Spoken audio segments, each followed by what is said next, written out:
नमस्कार, आप देख रहे हैं खबरदार। मैं हूं आपके साथ चित्रा त्रिपाठी। सबसे पहले खबरों को खबरदार के लेंस से आपको दिखाते हैं।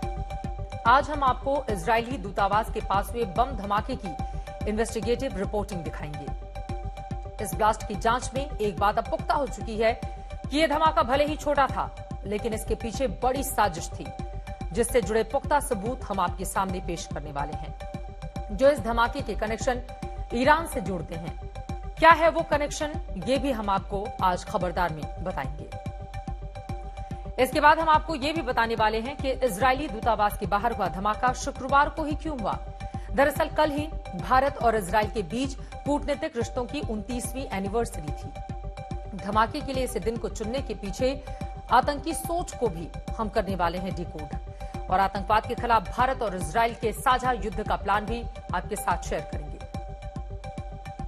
इसके बाद हम आपको किसान आंदोलन का भी अपडेट देंगे, जो 26 जनवरी की हिंसा के बाद खत्म भले ही ना हुआ हो, लेकिन कमजोर जरूर पड़ चुका है। आज प्रधानमंत्री नरेंद्र मोदी ने किसानों को एक बार फिर बातचीत की टेबल पर आने का न्योता दिया है। आज बजट सत्र से पहले पीएम मोदी ने सर्वदलीय बैठक में कहा कि कृषि मंत्री किसानों से सिर्फ एक फोन कॉल की दूरी पर हैं।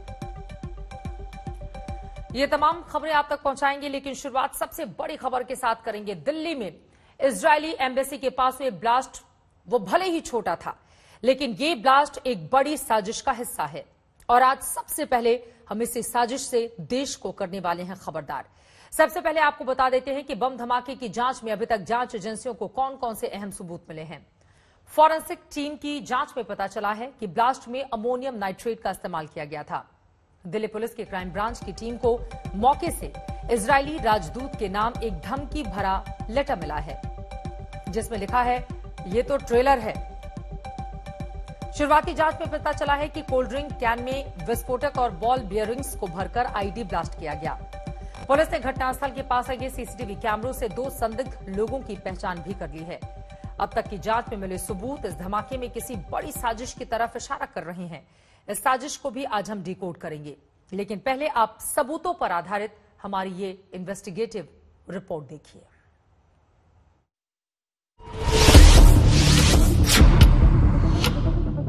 दोनों टीमों ने थोरोली इस क्राइम सीन को एग्जामिन किया है। जितने भी हमें एग्जिबिट मिले सबको लिफ्ट कर लिया है और फर्दर एग्जामिनेशन के लिए हमने स्पेशल सेल के आईओ को हैंडओवर कर दिया।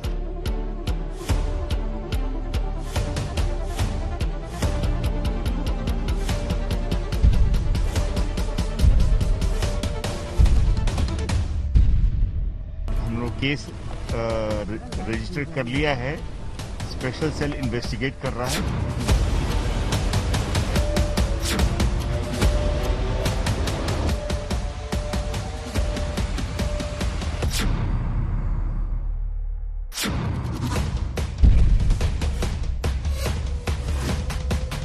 दिल्ली के वीवीआईपी इलाके में इजरायली दूतावास के पास बम धमाका भले ही मामूली था, लेकिन इसकी साजिश मामूली नहीं थी। सूत्रों के मुताबिक इस ब्लास्ट के लिए जिस बम का इस्तेमाल किया गया, उसे एक अनुभवी प्रोफेशनल ने तैयार किया। जिसने बम तैयार किया उसे आईईडी तैयार करने की ट्रेनिंग दी गई होगी। जांच एजेंसियों को घटनास्थल से ड्राई सेल बरामद हुए हैं, यानी धमाके के लिए टाइमर का इस्तेमाल किया गया था। आशंका यह भी जताई जा रही है कि धमाके के लिए मिलिट्री ग्रेड विस्फोटक, यानी सेना में इस्तेमाल होने वाले विस्फोटकों का इस्तेमाल हुआ।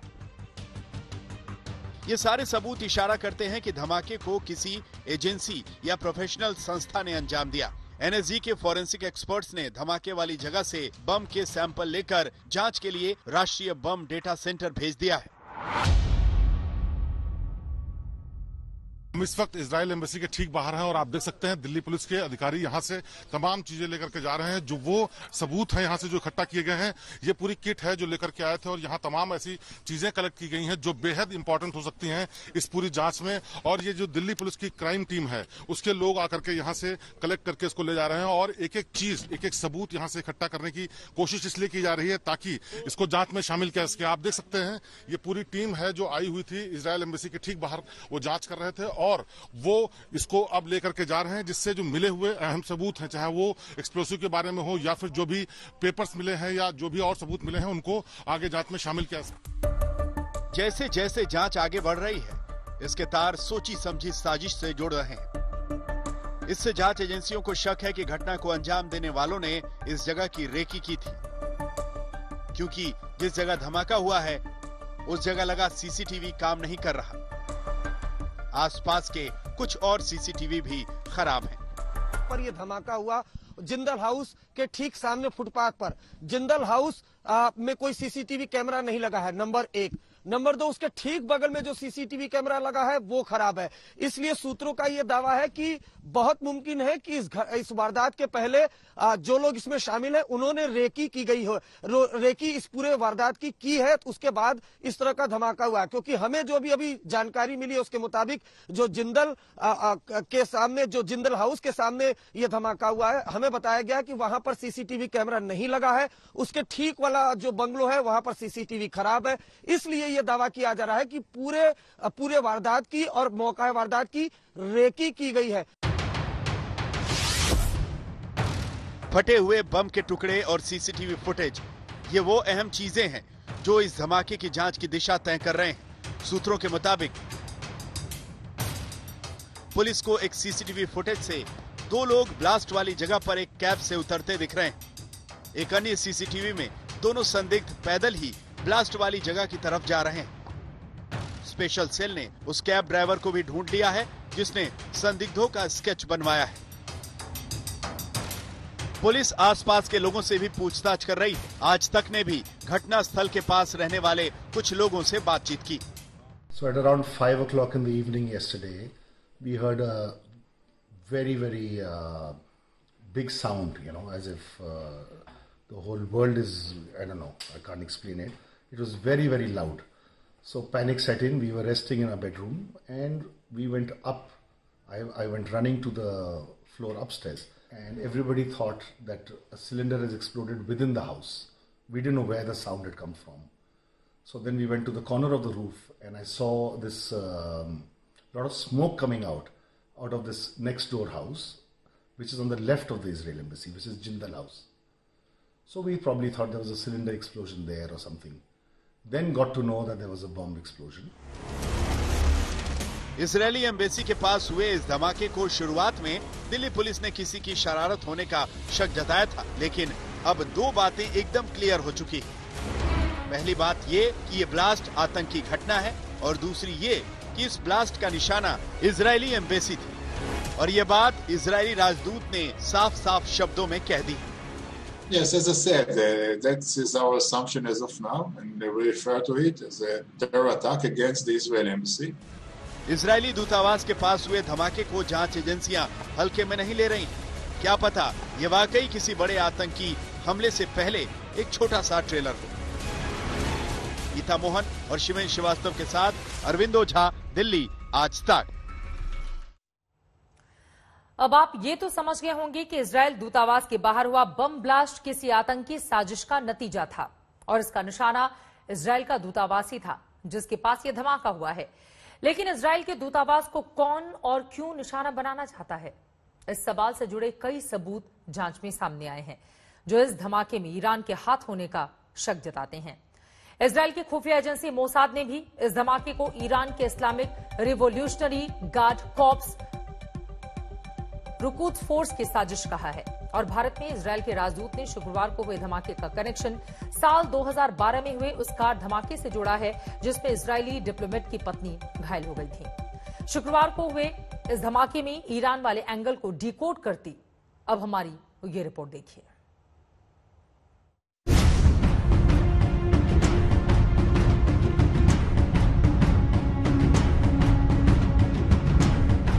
Yesterday, when this avid attack was conducted, we celebrated the 29th anniversary for the full establishment of diplomatic relations between Israel and India. Exactly yesterday.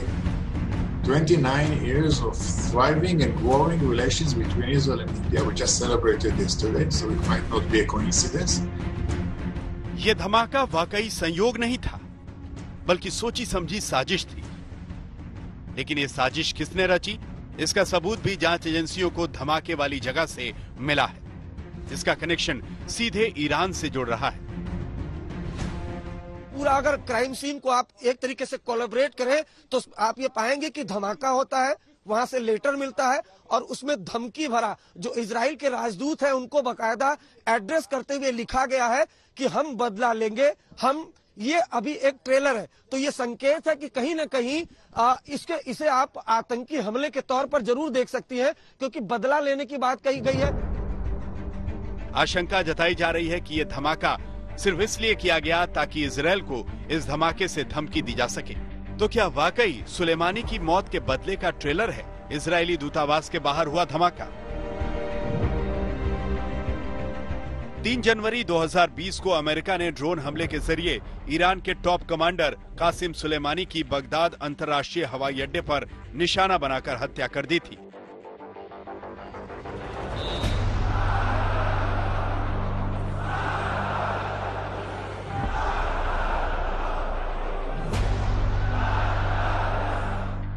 इसके बाद बीते साल ही 27 नवंबर को ईरान के शीर्ष परमाणु वैज्ञानिक मोहसिन फखरीजादेह की हत्या कर दी गई थी।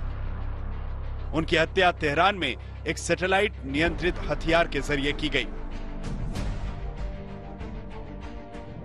ईरान ने इन दोनों हत्याओं के लिए अमेरिका के साथ इजरायल की मिली भगत का शक जताया था और ईरान के प्रधानमंत्री रूहानी ने इजरायल से बदला लेने की कसम खाई थी। There's been some incidents around the world. Some of them are related to us. So, of course, it increases the level of alert. So we are very ready, prepared. And yes, so we were expecting, we were not surprised. We knew that something might happen somewhere in the world. शुक्रवार को हुए धमाके के ईरानी connection के तार साल 2012 से भी जुड़ रहे हैं, जब इजरायली दूतावास के पास ही औरंगजेब रोड पर एक इजरायली डिप्लोमेट की कार को निशाना बनाया गया था। कार में डिप्लोमेट की पत्नी और 3 इजरायली दूतावास कर्मी मौजूद थे, जब मोटरसाइकिल सवार हमलावरों ने कार में मैग्नेटिक एक्सप्लोसिव डिवाइस लगा दिया था, जिसके बाद धमाके के साथ कार में आग की लपटें निकलने लगी। इस हमले में इजरायली डिप्लोमेट की पत्नी बाल बाल बच गई थी।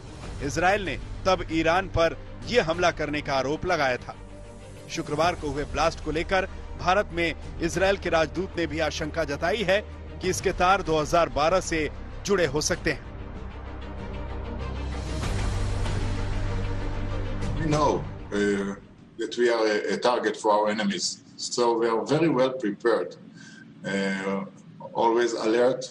Our security officials are very well experienced and professionals. So, and we get here in India cooperation, full support. भारतीय जांच एजेंसियां अलग अलग एंगल से इस धमाके की जांच कर रही हैं, लेकिन इजरायल इस धमाके में ईरान के संगठनों का हाथ होने को लेकर श्योर है। इजरायल की खुफिया एजेंसी मोसाद ने इस धमाके को ईरानी कुर्द फोर्स और ईरान की रिवोल्यूशनरी गार्ड्स फोर्स की साजिश बताया है। खबर तो यह भी है कि मोसाद की टीम भी इस धमाके की जांच के लिए भारत आ सकती है। जो जनरल थे सुलेमानी, उनकी बात की गई है, जो कि 2020 में जनवरी के महीने में एक ड्रोन अटैक में मारा गया था। इसके अलावा एक और शख्स जो कि न्यूक्लियर साइंटिस्ट सबसे बड़ा था ईरान का, उसका भी असैसिनेशन हुआ था, उसको मार गिराया था और उसमें इजराइल का नाम सामने आया था। हालांकि आधिकारिक तौर पे ये बात कबूली नहीं गई, लेकिन सैटेलाइट के जरिए, और ये जो कहा जा रहा है कि ये इजराइल का ऑपरेशन था, सैटेलाइट के जरिए एक मशीन गन के द्वारा उस न्यूक्लियर साइंटिस्ट को कुछ ही महीने पहले मार दिया गया था। इन दोनों का नाम पत्र में है और उसमें कहा गया है कि ये शहीद थे और ये सिर्फ एक ट्रेलर है और आगे इस तरह की और भी धमाके हो सकते हैं। तो कुल मिलाकर एक बात तो साफ हो गई है कि कहीं ना कहीं ईरान का इसमें हाथ सामने दिखाई दे रहा है।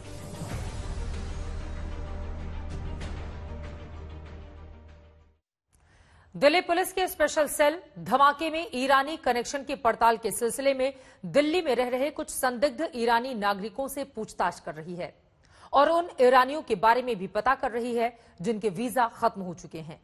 लेकिन इस ब्लास्ट का एक और टेरर लिंक भी निकलकर सामने आया है। जैश उल हिंद नाम के एक संगठन ने इस धमाके की जिम्मेदारी ली है। जांच एजेंसियों को एक संदिग्ध चैनल के जरिए टेलीग्राम चैट मिली है, जिसमें जैश उल हिंद ने इजरायली दूतावास के पास हुए धमाके की जिम्मेदारी ली है। इस चैट में आतंकी संगठन हमले पर फख्र कर रहा है और भारत के कई शहरों में ऐसे ही धमाके करने की धमकी दे रहा है। हालांकि जांच एजेंसियां इस चैट को लेकर संदेह जता रही हैं, क्योंकि धमाके में जैश उल हिंद जैसे किसी आतंकी संगठन के शामिल होने का कोई भी पुख्ता सबूत नहीं मिला है। भारत में एक कहावत मशहूर है, संकट काल में जो मददगार होता है वो सबसे बड़ा दोस्त माना जाता है। इजराइल भारत का एक ऐसा ही दोस्त है। 1962 की लड़ाई हो या आतंक के खिलाफ जंग, हर मोर्चे पर इजराइल से भारत की मदद की है उसने।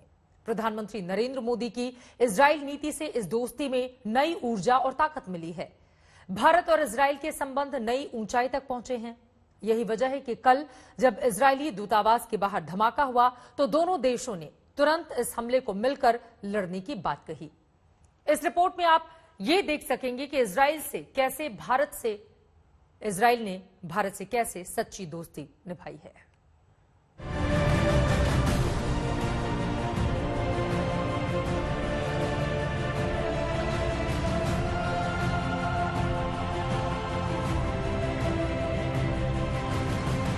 प्रधानमंत्री नरेंद्र मोदी और इजरायली प्रधानमंत्री बेंजामिन नेतन्याहू जब मिले, हाव भाव में गर्मजोशी और दोस्ती दिखी।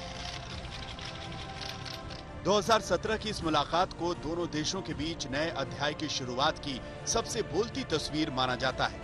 तब का दिन और आज ये दोस्ती और मजबूत होती गई और अब भारत इजरायल के गठबंधन से दक्षिण और मध्य एशिया का समीकरण बदल गया है।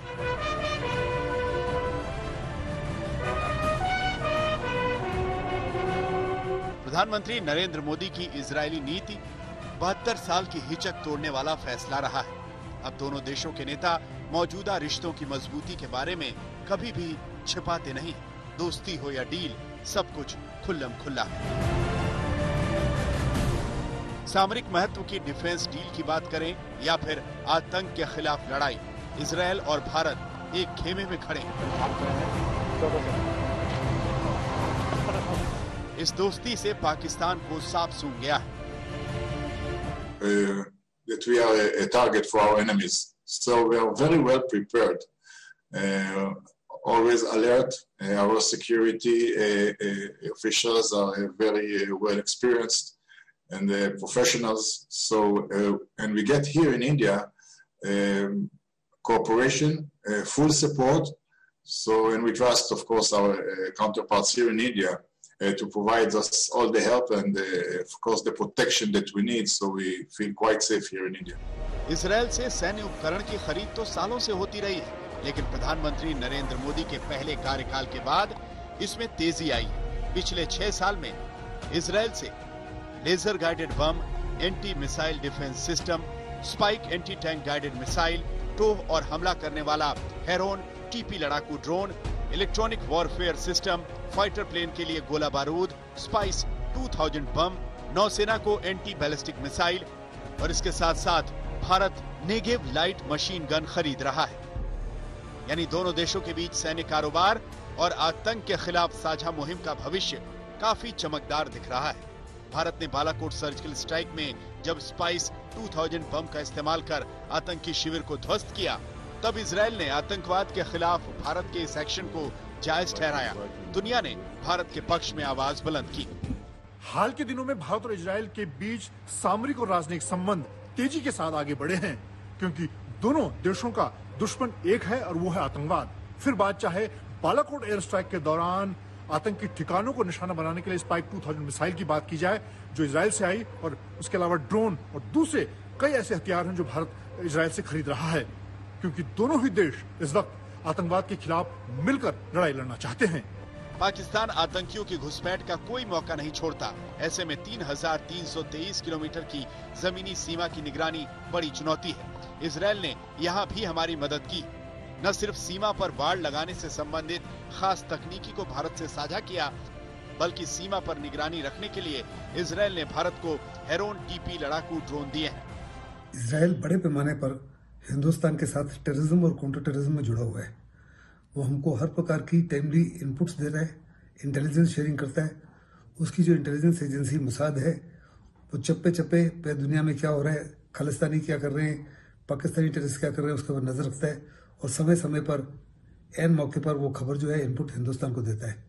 फिर हमको अपनी बॉर्डर फेंसिंग को मजबूत करने के लिए और इन्फिल्ट्रेशन को चेकमेट करने के लिए वो हर प्रकार की हमको एड्स दे रहा है, अनअटेंडेड ग्राउंड सेंसर दे रहा है, जिसको लगाने से किसी भी इलाके में पानी के माध्यम से या टनलिंग के माध्यम से दुश्मन अगर आने की कोशिश करे तो उसकी एडवांस इन्फॉर्मेशन हमको मिल सकती है और हम उसको न्यूट्रलाइज कर सकते हैं। एरोन टीपी ड्रोन एलओसी पर निगरानी और धड़ल्ले से चल रहे आतंकी कैंपों के खिलाफ एक्शन लेने में कारगर है। इजरायल से जब ड्रोन विमानों का करार हुआ तो पाकिस्तान में खलबली मच गई। पाकिस्तानियों को डर सताने लगा कि अपने पालतू आतंकवादियों को वो कैसे बचाएंगे। पाकिस्तान की मीडिया ने भारत और इजरायल की इस दोस्ती पर बहस छेड़ दी। इजराइल बड़े हाई लेवल पे इंडिया की मदद कर रहा है पाकिस्तान के अंदर दहशतगर्दी करने के लिए। मुसैद का बाकायदा एक हेडक्वार्टर है जो अफगानिस्तान में बदख्शां के अंदर मौजूद है। तो जब आपके किसी रिलेशन होते हैं तब कुछ, लेकिन बात यह है कि यहाँ पे वो चीज तो हम काउंट ही नहीं कर रहे ना। भारत को कुछ होश के नाखुन लेने चाहिए थे। मसला कश्मीर को हल करने की बजाय वो मुसलसल अपनी जंगी कुव्वत के अंदर इजाफा कर रहा है और ये जो मुसल्लह ड्रोन हासिल किए जा रहे हैं और जो इसराइल के साथ हालिया मुआहिदा किया, अल्टीमेटली इनका इन्होंने इस्तेमाल पाकिस्तान के सरहदी इलाकों में और उसके बाद कश्मीर के अंदर करना है और अल्टीमेटली फिर मजबूरन पाकिस्तान को भी अपनी दफाई सलाहियत को बेहतर बनाने के लिए इस किस्म के इकदाम करना पड़ेगा, क्योंकि पाकिस्तान भी मिनिमम डेटरेंस को मेंटेन करने के ऊपर यकीन रखता है। पाकिस्तान की इंटर सर्विसेज इंटेलिजेंस आतंकी संगठनों को पालती और भारत में आतंक के लिए जिम्मेदार है। इसके काट निकालने के लिए रॉ और इजरायल की मोसाद के बीच करार हुआ है। मोसाद को इजरायल की किलिंग मशीन कहा जाता है। मोसाद अपने दुश्मनों को दुनिया के किसी भी कोने में मारने की क्षमता रखता है। मोसाद का साथ मिलने से आतंकी हमले टालने और सटीक खुफिया जानकारी का आदान प्रदान होने से आतंकवादियों की कमर टूटी है। इंडो इजरायली रिलेशंस, हम लोग की जो कोऑपरेशन है वो इकोनॉमिक लेवल पर भी है, मिलिट्री लेवल पर भी है और स्ट्रेटेजिक लेवल पर भी है। इंटेलिजेंस शेयरिंग हम लोग का जो बहुत जबरदस्त हम लोग का टाई अप है।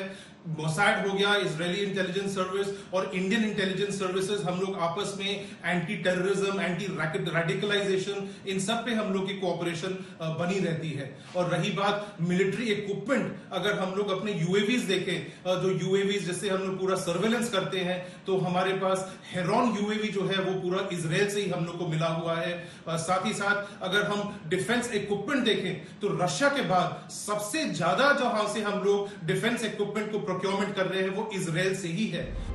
कट्टरपंथ और आतंक जैसी ताकतों के खिलाफ स्पष्ट रूप से इजरायल और भारत एक समान संघर्ष कर रहे हैं। प्रधानमंत्री मोदी और इजरायली प्रधानमंत्री बेंजामिन नेतन्याहू दोनों इस बात पर सहमत हैं कि शांति के लिए ताकतवर रहना जरूरी है और ये भी लड़ाइयां साथ लड़कर जीती जाती हैं। गीता मोहन के साथ मंजीत नेगी, आज तक।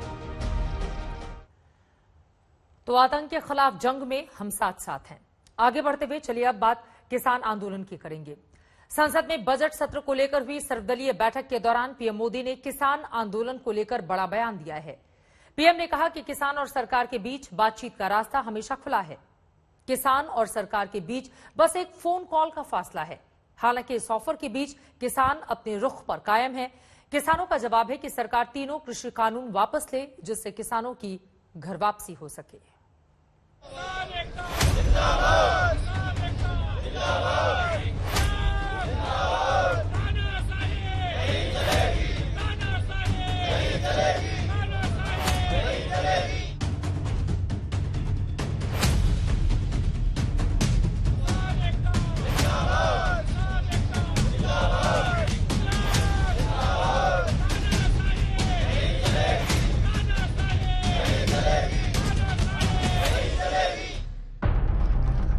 कृषि कानूनों के खिलाफ आंदोलन को किसानों के सम्मान और अभिमान से जोड़ने की रणनीति जमीन पर असर दिखाने लगी। शहर शहर किसानों की महापंचायत, हर पंचायत में यही फैसला कि आंदोलन जारी रहेगा। कृषि कानून के वापस होने तक आंदोलनकारी किसान हार नहीं मानेंगे। इस कड़वाहट के बीच प्रधानमंत्री ने पहल करते हुए साफ कर दिया कि किसानों को कृषि मंत्री का दिया ऑफर अभी भी बरकरार है और सिर्फ एक फोन कॉल से ही मामला सुलझ सकता है।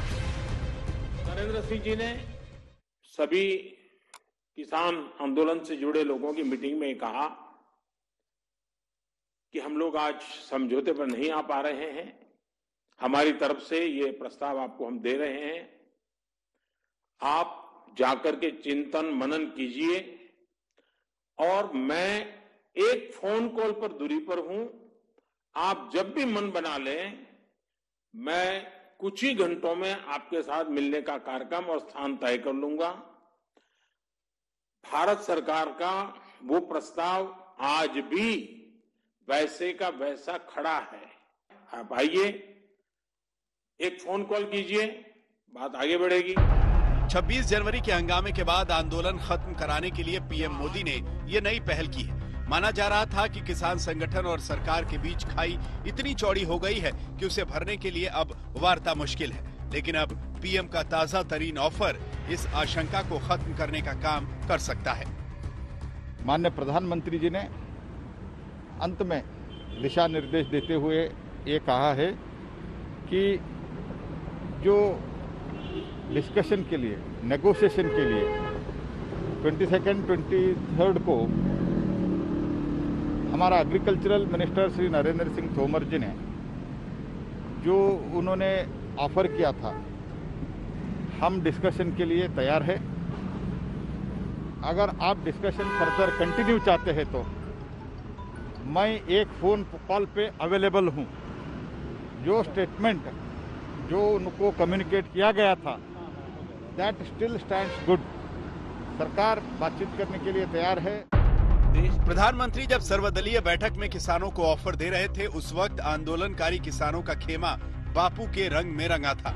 महात्मा गांधी की पुण्यतिथि पर किसानों के मंच पर नेताओं ने उपवास रखा था और कृषि कानून पर आर पार के संघर्ष का उद्घोष कर रहे थे। क्या लगता है कि हल निकलेगा तीनों कानूनों का? बिल्कुल निकलेगा हल। इतना हल नहीं निकलेगा, इतना यहाँ से हम उठेंगे ही नहीं।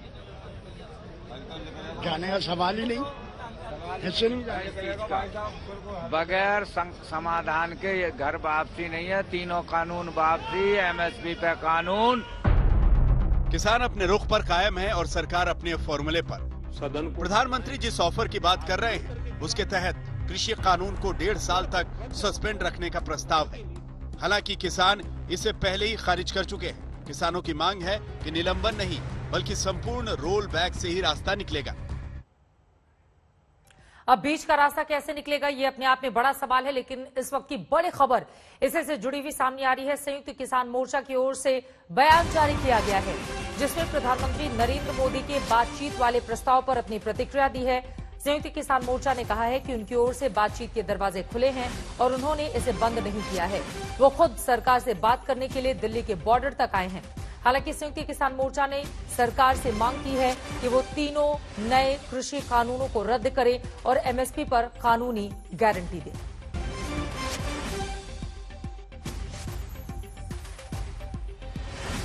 गतिरोध बरकरार है, बीच का रास्ता कैसे निकलेगा, ये अपने आप में बड़ा सवाल है। अगले दौर की बातचीत कब, किस दिन, किस तारीख को होगी, इस पर रहेगी आज तक की नजर। उधर 26 जनवरी के दिन देश की राजधानी दिल्ली में हुई हिंसा और दिल्ली पुलिस के साथ प्रदर्शनकारियों की झड़प के खिलाफ आज दिल्ली पुलिस और उनके परिवार वालों ने प्रदर्शन किया है। इस प्रदर्शन में 26 जनवरी के दिन ट्रैक्टर रैली के दौरान दिल्ली हिंसा में घायल हुए पुलिस वालों के घर वाले और बच्चे शामिल थे। दिल्ली पुलिस के घायल जवानों के परिवार वालों की मांग है कि हिंसा करने वालों के खिलाफ सख्त से सख्त कार्रवाई की जाए।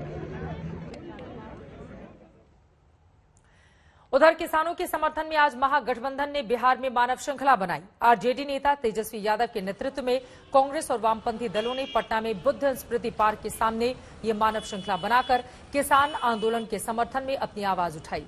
तेजस्वी यादव ने आरोप लगाया है कि दिल्ली में किसानों और पुलिस के बीच हुई हिंसा के लिए बीजेपी जिम्मेदार है। किसान बैठे हुए हैं, अब तो वहाँ हिंसा भी देखने को मिल रही है। क्या देखिए, हिंसा कौन कर रहा है? भाजपा का, भाजपा के लोग हिंसा कर रहे हैं। किसान जो 2 महीने से शांतिपूर्ण ढंग से जो आंदोलन कर रहा है, उसको जो है साजिश के द्वारा जो है खत्म करने का प्रयास किया जा रहा है। लेकिन कितनी भी सरकार की बल साजिशें, जो नापाक इरादे हैं, वो कोई काम नहीं आ रहा।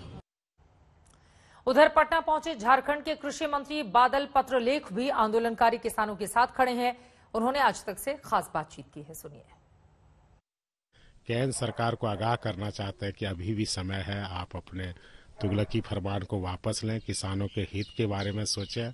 और मैं जो कल ट्रैक्टर रैली हो रही है, उसका नैतिक समर्थन भी मांगने आया हूँ आदरणीय तेजस्वी सर से, और सब लोग मिलकर हम लोग कर रहे हैं। और गोड्डा के करगिल चौक से रोहिणी, देवघर के रोहिणी शहीद स्थल तक आएंगे कि जो किसान 60 दिनों तक आंदोलन करते करते सैकड़ों शहादतें देते एक परिंदे को नहीं मारा, अचानक वो भीड़ हिंसक कैसे हो उठा। मैं माननीय राष्ट्रपति महोदय से और चीफ जस्टिस ऑफ इंडिया से मांग करूंगा कि इसकी न्यायिक जांच कराएं। भारत मिशन का रास्ता तैयार करने के लिए सरकार ने कमर कस ली है। आत्मनिर्भर भारत शब्द का जिक्र सबसे पहले मई 2020 में पीएम मोदी ने किया था, जब भारत में सख्त लॉकडाउन लागू था।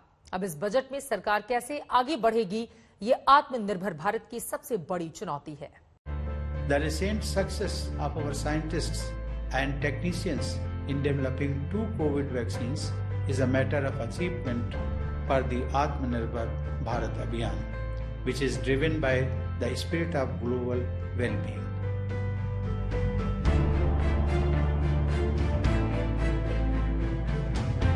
आत्मनिर्भर भारत का मतलब है कि हमारे देश को किसी भी आपदा, किसी भी महामारी या सामान्य जरूरतों में किसी भी दूसरे मुल्क का मुंह न ताकना पड़े।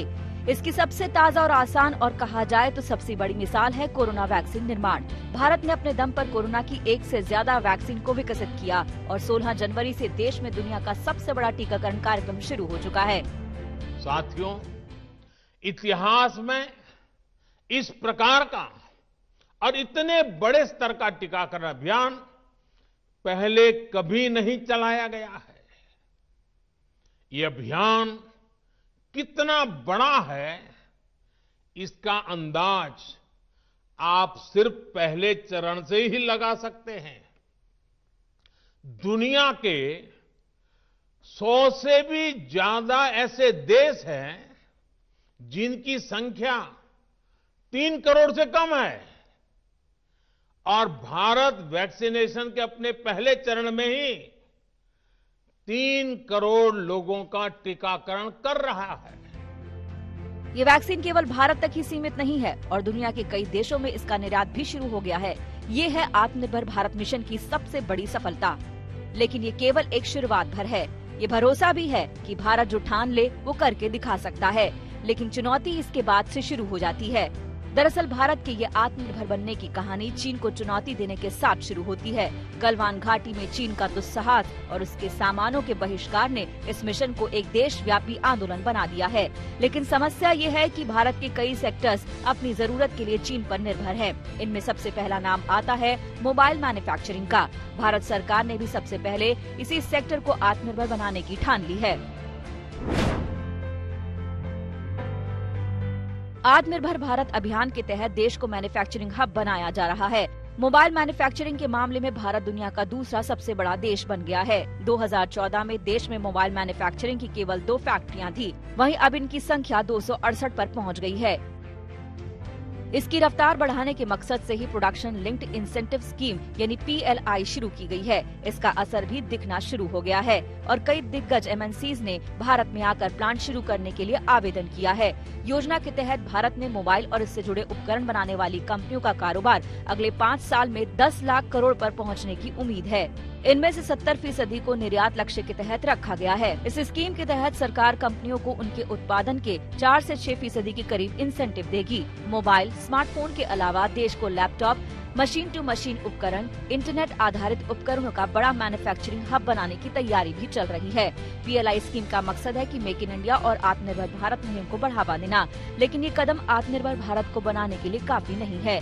PLI स्कीम का फायदा तब मिलेगा जब एक तय संख्या में प्रोडक्ट का निर्माण पूरा हो जाएगा, लेकिन इन कंपनियों को आते ही इस मोर्चे पर पहली मुश्किल का सामना करना पड़ा है। सैमसंग और एप्पल के वेंडर समेत कई मोबाइल फोन मैन्युफैक्चरर्स का कहना है कि वो PLI के तहत इस साल के प्रोडक्शन टारगेट को हासिल करने से चूक सकती है। इसकी वजह है चिप की सप्लाई में कमी और कोविड-19 से पैदा हुई सप्लाई की दिक्कतें। अमेरिकी बैन की आशंका से डरकर हुवावे ने इलेक्ट्रॉनिक चिप का 2 साल का स्टॉक पहले ही खरीद लिया। इसकी वजह से सप्लायर्स ने भारतीय कंपनियों की सप्लाई 97% कम कर दी है। ऐसे में साफ है कि अकेले PLI स्कीम से कुछ नहीं होगा। भारत को आत्मनिर्भर बनने की दौड़ में आगे बढ़ने के लिए काफी कुछ हासिल करना होगा, जिसका रास्ता बजट दिखा सकता है। उत्तर प्रदेश ने जैसे 1 डिस्ट्रिक्ट 1 प्रोडक्ट के माध्यम से लोकल को ग्लोबल बनाने का प्रयास किया है, उसकी ब्रांडिंग की है 1 डिस्ट्रिक्ट 1 प्रोडक्ट के माध्यम से, ODOP के माध्यम से, ऐसे ही अन्य राज्य भी करें। उत्तर प्रदेश इस दिशा में तेजी के साथ आगे बढ़ रहा है और मेरा ये मानना है कि हर एक सेक्टर में आज जो उपलब्धियां हमारे सामने हैं वह कहीं न कहीं इन परंपरागत उत्पादों के माध्यम से है। आत्मनिर्भर भारत यानी मैन्युफैक्चरिंग में खुद के पैरों पर खड़े होकर देश की आर्थिक रफ्तार को नई ऊंचाइयों पर ले जाना है। आज तक ब्यूरो। इस बार के बजट में आत्मनिर्भर भारत मिशन का रास्ता तैयार करने के लिए सरकार कमर कसकर तैयार है। इसके लिए भारत में उत्पादन बढ़ाने से जुड़े इंसेंटिव्स मुहैया कराए जाएंगे। साथ ही विदेशी सामान की आयात को रोकने के लिए कई इंपोर्टेड आइटम्स पर ड्यूटी बढ़ाकर उन्हें महंगा भी किया जाने की योजना है।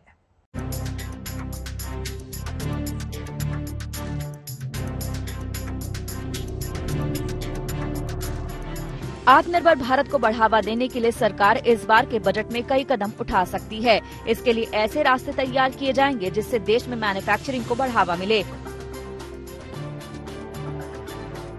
इससे देश विदेशी सामानों पर निर्भर नहीं रहेगा और देश में ही हर सामान की मैन्युफैक्चरिंग होने से आत्मनिर्भर भारत मिशन को सफलता के साथ हासिल किया जा सकता है।